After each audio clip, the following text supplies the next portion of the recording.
comment être la fille la plus belle de la pièce. Let's go!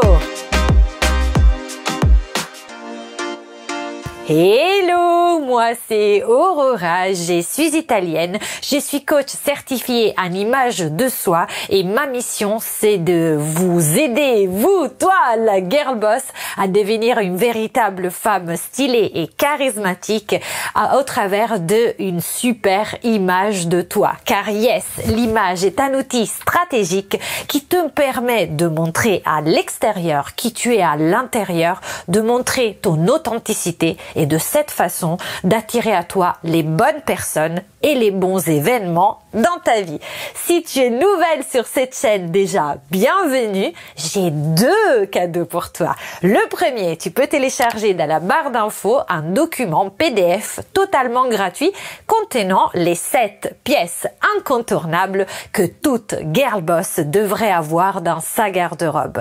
Et le deuxième cadeau, c'est un coaching de 30 minutes avec moi pour faire le point sur ce que vraiment tu veux dans la vie et ce qui te bloque aujourd'hui pour atteindre ton résultat. Si tu as envie de ça, si tu as envie de t'engager, si tu as envie de bosser sur toi-même, le link vers le questionnaire de réservation est dans la barre d'infos aussi. Je t'appellerai à la suite de ton remplissage. Tu sais ce qu'il te reste à faire. Aussi, abonne-toi à cette chaîne, appuie sur la cloche pour ne rater aucune de mes vidéos et suis-moi aussi sur Instagram où je suis très active tous les jours avec plein de conseils pour toi. Mais rentrons dans le vif du sujet. Peut-être tu as envie de te sentir davantage belle. On a déjà vu dans d'autres vidéos, d'ailleurs, je sais pas, tu peux chercher sur ma chaîne, il y a plein de vidéos là-dessus, mais aujourd'hui on est là pour savoir comment quelque part être la plus belle femme dans une pièce. Tu vas à une soirée, tu as envie de rayonner. On a déjà vu dans la vidéo précédente comment faire pour être une femme magnétique. Et là, aujourd'hui, on est vraiment comment faire pour quelque part te sentir belle. Parce que magnétique, ça veut dire que tu attires à toi les bonnes personnes. Mais belle, c'est plutôt un état d'esprit que tu vas avoir à l'intérieur de toi. Et c'est important que quelque part tu te sentes belle pour être aussi confiante et donc être magnétique. Mais en sachant que belle, c'est aussi quelque chose, un travail qui commence à l'intérieur de toi. Car tu peux être la plus jolie esthétiquement parlant, te sentir un laidron et les autres percevront et verront un laidron ou une belle fille sans consistance, ce qui est encore pire. Donc, pour cela, il faut que tu travailles sur toi-même. Confucius disait « Chacun a sa beauté, mais tout le monde ne la voit pas ». Et en effet, aujourd'hui, ton travail principal, ce n'est pas celui de devenir quelqu'un d'autre, mais c'est de voir la beauté qui est en toi. Et dis-toi que ce que tu recherches va te trouver. Est-ce qu'aujourd'hui, tu cherches la beauté autour de toi? Si tu as envie que les autres voient en toi ta beauté, tu as principalement et prioritairement besoin de voir en toi-même cette beauté en première instance. Sinon, ça ne fonctionne pas. Et aujourd'hui, on est là justement pour discuter de comment faire, quelles sont les étapes qui vont te conduire à voir en toi ta beauté. Donc, reste jusqu'au bout parce que toutes les étapes que je vais te donner sont fondamentales pour que tu puisses te sentir et faire percevoir aux autres ta beauté. Le premier point pour révéler ta beauté, pour te sentir la plus belle femme de la pièce, c'est de commencer par la fin. Alors, qu'est-ce que ça veut dire ça? Quand tu penses à des peintres connus, par exemple, on pense à Matisse, lui, il savait déjà à quoi ses tableaux allaient ressembler à la fin de son œuvre. Si tu penses à Shakespeare, quand il a écrit ses tragédies, il savait déjà quelle était la fin. Les auteurs les plus connus, je sais pas, moi j'adore Stephen King, qui écrit des livres un peu horrifiques. Lui, il connaît déjà la chute de son bouquin au début de son livre. Il va pas l'inventer au fur et à mesure. Pour toi, ça va être pareil. Quand tu rentres dans une pièce, quand tu vas à une soirée, quand tu as envie que les autres remarquent ta beauté, tu dois savoir pourquoi tu veux ça. Tu dois rentrer dans une pièce avec l'intention.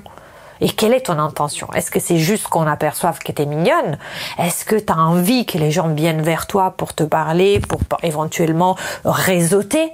Quel est ton objectif? Si tu ne sais pas d'avance qu'est-ce que tu veux que les autres voient en toi, tu ne sauras pas comment attirer les autres à le voir.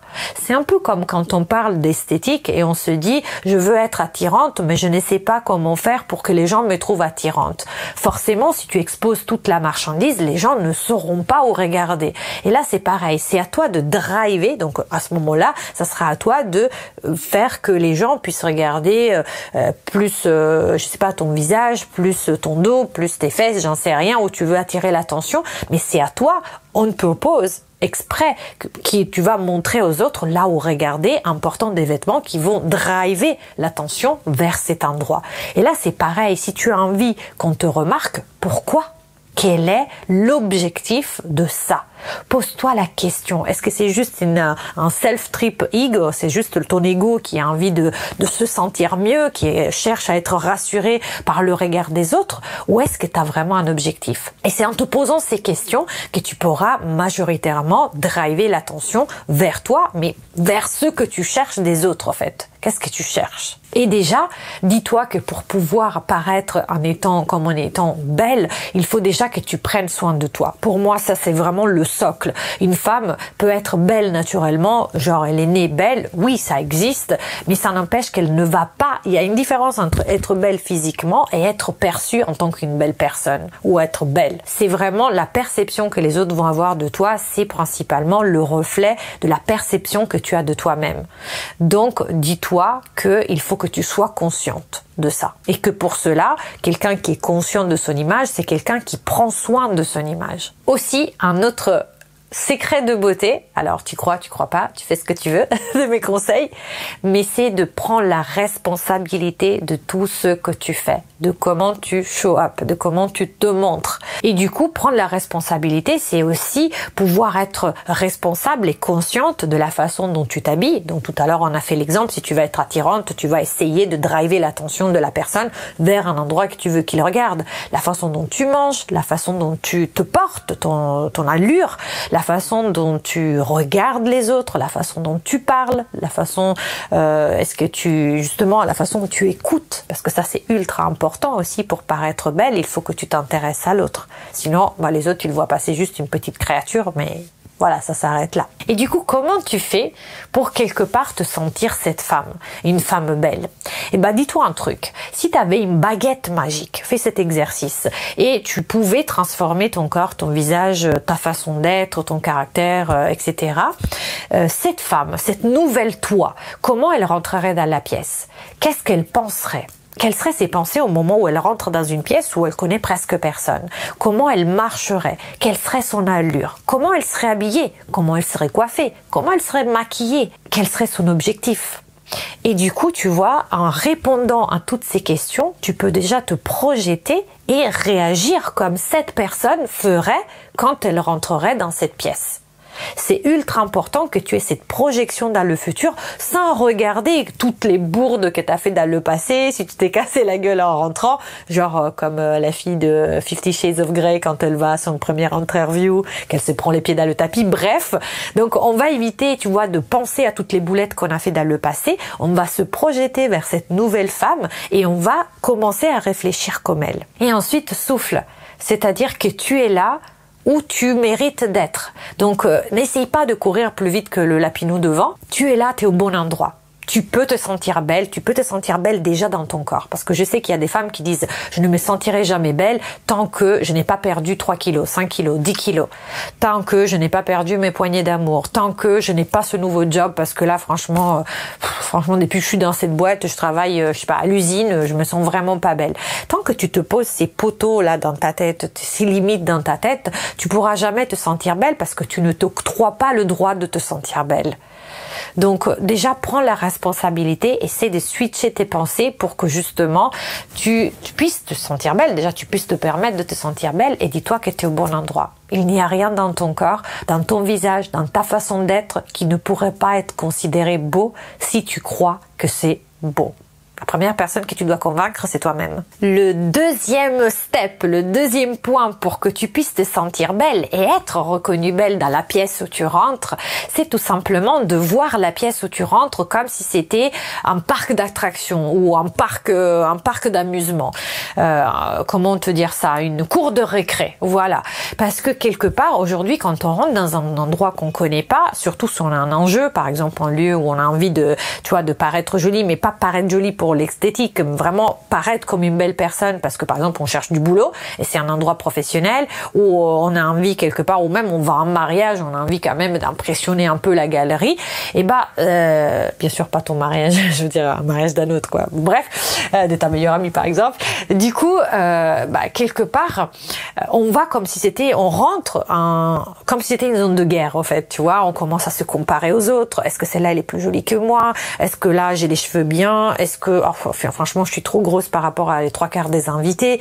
On commence comme ça, et quand on avance comme ça, on est méfiant de tout, et on a notre juge intérieur qui va commencer à broyer du noir. Et quand on broie du noir, vous savez, encore une fois, je crois fondamentalement dans le pouvoir créateur de nos pensées. Forcément, si on commence à broyer du noir, on se sent inadéquate, on se sent moins bien que les autres, donc on rase les murs, on veut s'effacer, et là, forcément, on risque de ne pas être remarqué, voire de faire une bourde et de se faire remarquer pour quelque chose sur laquelle, en fait, pour la honte de notre vie, quoi. Je vous parle en connaissance de cause. Bon, ça c'est une expérience perso, mais quand j'aimais bien un garçon, quand j'étais ado, à chaque fois que je voyais ses parents, je sais pas ce qu'ils me prenaient, mais je faisais des conneries. Et souvent, mais je vous dis souvent véridique, je suis tombée par terre. Ça veut dire que je faisais genre Michael Jackson, je commençais à sautiller et pam, le papa a rentré, on habitait dans le même immeuble, et je me prenais les pieds dans le tapis, ou je disais une bourde, je disais un gros mot, bref, tout l'inverse de l'effet que je voulais faire. Et là, je vous parle du papa, vous voyez, je voyais loin quand même, je ne pensais même pas au garçon, mais je pensais au papa du garçon. Pas parce que j'aimais bien le papa, hein. Bon bref, je vous perds là. J'aimais bien le garçon, mais j'ai perdu le micro, voilà, à force de dire des bêtises. Voilà, en tout cas, voyez ça plutôt comme un parc de récréation. Vous savez, les enfants, quand ils sont dans la cour de récré, ils s'en foutent de se tâcher, ils s'en foutent de paraître mal polis, ils sont là, ils jouent, ils prennent tout ça comme une opportunité, une façon d'explorer le monde, surtout les tout petits, ils ont pas peur du jugement des autres, ils y vont. Et voyez ça comme ça, vous n'avez vraiment rien à perdre. Encore une fois, quand vous enlevez toutes ces barrières, et quelque part, vous arrêterez de vous comparer aux autres, parce que quelque part, vous n'êtes pas là pour être la meilleure, dans le sens de la plus belle. Vous serez la plus belle parce que vous êtes vous-même. Mais le fait de ne pas vous mettre la pression et de profiter du monde comme si c'était un immense terrain des jeux, un endroit où faire plein d'expériences, dites-vous que vous êtes là, et vous profitez, vous profitez du moment. Voilà. Et allez avec curiosité, volonté d'explorer la relation avec les autres. Prenez-le comme une expérience sociologique. Si vous avez peur de vous planter, vous dites, bon, à la limite, je me plante dans ma façon de parler parce que, par exemple, je ne maîtrise pas ce milieu-là, pas grave, ça va être une expérience, mais voilà, vous allez y aller avec enthousiasme. En tout cas, c'est vraiment un conseil que je peux vous donner, véridique, je l'ai testé moi-même et ça fonctionne, parce que à la limite, vous êtes un peu, un oiseau en dehors de son nid quelque part, un poisson en dehors de l'eau, les gens vont s'apercevoir peut-être, mais vous allez être attachante et du coup ils vont voir votre beauté. Et surtout, n'oubliez pas un accessoire. Je sais que Audrey Hepburn disait toujours ça, le meilleur, en fait, les filles les plus jolies, c'est les filles les plus heureuses.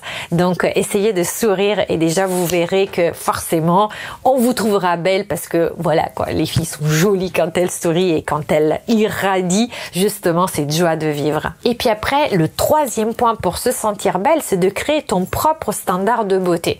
Ça veut dire que si par exemple pour toi, et c'était le cas de moi quand j'étais petite, je pensais que le beau c'était les princesses Disney, donc les yeux bleus et les cheveux longs et blonds. Et moi j'étais tout l'inverse. Donc forcément je ne pouvais jamais me sentir belle parce que mon standard de beauté correspondait pas du tout à la personne à qui moi je ressemblais. Donc idéalement, trouve-toi des personnes qui ont des caractéristiques communes à toi, que tu trouves belles. C'est le conseil que je peux donner, même à ma fille, je lui ai donné ce conseil parce que comme elle est comme moi, en fait, elle est assez charnue. Du coup, elle est très musclée des cuisses et des fesses, mais forcément, elle est pas du tout fine, quoi. Et elle fait de la danse classique. Donc ses copines n'ont pas hésité à lui faire remarquer que voilà, elle était un peu forte par rapport au reste des danseuses. Et quelque part, ce qui s'est passé, c'est que je lui ai dit, écoute, trouve-toi des exemples. Je lui ai trouvé plutôt des exemples. Je lui ai dit, mais écoute, est-ce que tu penses qu'il y a que des filles super fines et ultra minces qui soient jolies ou pas? Elle m'a dit, oui, les danseuses sont toutes comme ça. J'ai dit, écoute, tu penses que Shakira c'est une danseuse? Elle m'a dit oui. Tu penses que Beyoncé c'est une danseuse? Elle m'a dit oui. Tu penses que Beyoncé, elle a des cuisses de danseuse étoile? Elle m'a dit, ah non, pas du tout. Elle est belle? Elle est super belle. Voilà. Et du coup, l'effet de la faire résonner comme ça a fait qu'elle soit sortie du carcan. On doit être toute fine, toute mince pour pouvoir danser bien. Et quelque part, ça lui a ouvert l'esprit et maintenant, elles se sont plus grosses. Parce que c'est horrible, hein, quand une gamine de 9 ans, elles se sont grosses. Je veux dire, ça commence vite, hein, ça commence tôt. Bon, bref. Du coup, pour vous, pareil, trouvez-vous des exemples de beauté qui peut-être vous rassemblent plus et qui puissent justement vous donner encore plus envie de vous montrer au monde comme vous êtes, au lieu de vous sentir toujours avec cette inadéquation avec cet idéal de beauté. Tu as le pouvoir de choisir ton propre idéal de beauté et surtout de choisir un idéal de beauté qui te rassemble. Pourquoi pas, au fait, finalement. Et donc l'idée, c'est que pour te sentir belle, il faut que tu te crées un mindset de beauté qui ne corresponde pas spécialement à ce qu'on voit dans la couverture de Vogue. Autrement, ça va être très limité. Et je sais que c'est difficile, notamment parce que grâce ou à cause de la vente des réseaux sociaux, on nous propulse des images qui sont de plus en plus stéréotypées et c'est très difficile de s'identifier à ces filles à la plastique parfaite, voire refaite, voire retouchée, voire photoshopée. Et parfois, le fait de se comparer à ça, ça crée en nous des complexes que peut-être initialement on n'avait même pas. Dis-toi que tu as le pouvoir de choisir ce que tu regardes sur les réseaux sociaux, de te sélectionner dans le feed quelque chose qui soit un peu plus peut-être un feed avec des beautés qui soient un peu plus curvy. On parle de body positivisme. Trouve-toi des exemples qui soient beaucoup plus riches et qui soient pas trop standardisés, stéréotypés et stériles finalement. Parce que si tout le monde était pareil, en fait, elle serait où la beauté de ce monde quelque part? C'est comme dans la nature, il y en a un peu pour tous les goûts. Et pareil, dans des idéaux de beauté, trouve-toi des idéaux de beauté qui te correspondent pour te sentir en adéquation. Et puis après, moi je te parle de beauté physique, mais ça peut être la beauté, je veux dire, pour moi par exemple, la beauté c'est déjà prendre soin de soi. Je le dis dans toutes mes vidéos. Si tu prends déjà soin de toi, t'es belle. Parce que tu maximises ton capital. Tu prends soin de toi. Tu vois la confiance en toi que tu as quand tu t'occupes de toi. Si tu tries ta garde-robe et que tu l'ouvres, que toutes les fringues que tu vois à l'intérieur te révèlent la beauté que tu as parce que tu sais qu'elles mettent en valeur ta morphologie, ta colorimétrie, etc. Tu te sens déjà confiante, ne serait-ce que parce que tu te respectes, tu as pris du temps pour toi, tu sais te adorner de choses qui te rendent belle. Et après, ça peut être encore plus, ça peut être lire un bouquin parce que tu sais que tu prends le temps pour toi, tu développes ton mindset, tu sais que c'est ultra important. Ne pense pas que la beauté soit juste une question extérieure et je sais que c'est important, moi je suis la première à dire qu'on n'a qu'une seule possibilité de faire bonne impression, mais ça n'empêche que la beauté esthétique privée de ton mindset derrière ne vaut rien. Donc dis-toi que avant tout, travaille ton mindset de beauté, construis-toi ce réseau, en fait pas ce réseau mais cet idéal de beauté, et puis après tu vas travailler aussi le côté esthétique. Tu peux aussi commencer du côté esthétique, mais il faut que tu le renforces par le côté mental. C'est absolument nécessaire pour justement que les autres te reconnaissent ta beauté. Mais encore une fois, la première personne qui doit voir la beauté en toi, c'est toi. J'espère que ces 3 conseils pour comment te trouver la plus belle de la pièce, dis-toi qu'il y a de toute façon de la place pour toutes les personnes. On peut toutes être la plus belle de la pièce. Il n'y a pas de compétition parce que chacune est différente. Donc forcément, on va attirer des personnes qui sont en résonance avec nous, et qui en résonance avec moi n'est peut-être pas en résonance avec ma meilleure amie, tu vois. Et donc, je serai la plus belle de la pièce aux yeux de cette personne, et ma meilleure amie sera la plus belle de la pièce aux yeux d'une autre personne. Il y a de la place pour tout le monde. C'est comme sur les réseaux sociaux, c'est comme dans le monde du travail. J'en suis convaincue. En tout cas, j'espère que cette vidéo t'a plu. Si c'est le cas, mets-moi un pouce bleu pour que je continue de produire plein de vidéos. Abonne-toi à cette chaîne, appuie sur la cloche, suis-moi sur Instagram, et aussi contacte-moi.